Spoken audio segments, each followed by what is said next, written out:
Leo tutajadili swala muhimu sana linalogusa usalama wetu barabarani, na tutaangalia madhara ya kutumia simu wakati wa kuendesha gari na jinsi ya kuepuka na tabia hii hatarishi. So matumizi ya simu wakati wa kuendesha gari imekuwa chanzo kikubwa cha ajali nyingi za barabarani, na ni tabia ambayo inaweza kuonekana ndogo lakini matokeo yake yanaweza kuwa makubwa sana. Utafiti unaonyesha kuwa uwezekano wa kupata ajali unaongezeka mara 4 hadi 6 pale unapokuwa unatumia simu.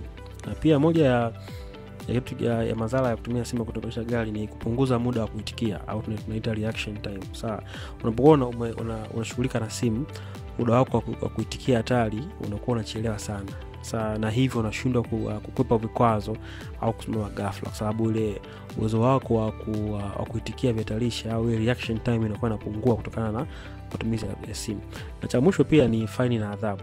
Unajua kwamba sheria hairuhusu matumizi ya simu wakati wa kuendesha gari. So mbali na hatari za kiafya, serikali pia imepiga marufuku matumizi ya simu wakati wa kuendesha gari, na kuna faini kubwa sawa kwa wale ambao watakiuka sheria hii au ambao wanakiuka sheria hii hukumbwa na faini mbalimbali.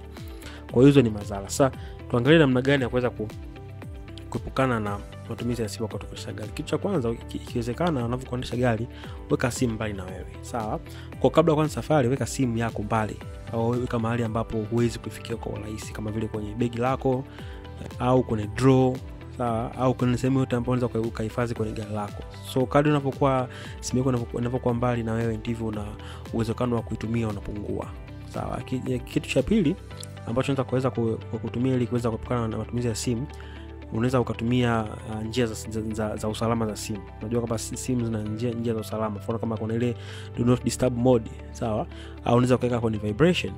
Na kingine, ikiwezekana panga au pigia simu wale watu ambao unajua ni wa muhimu, ambao wanaweza wakakusumbua au wakakupigia wakati unaendesha gari. Kwa hiyo ikiwezekana, kabla ya safari ndefu, pigia simu muhimu au tume ujumbe muhimu ukijua utatumia simu unapokuendesha gari, na hiyo itakusaidia wewe kujipanga vizuri.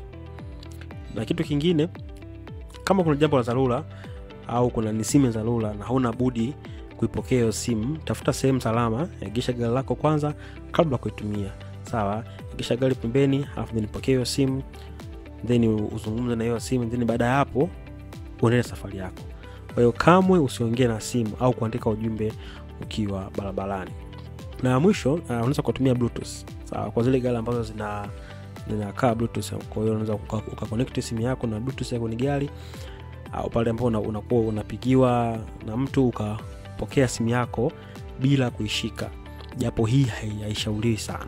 So baadhi ya magari yana mfumo wa Bluetooth na unaokuruhusu kupiga simu bila wewe kushika simu. So hata hivyo, kumbuka kuwa hata mfumo huu unaweza kupunguza umakini wa kiakili.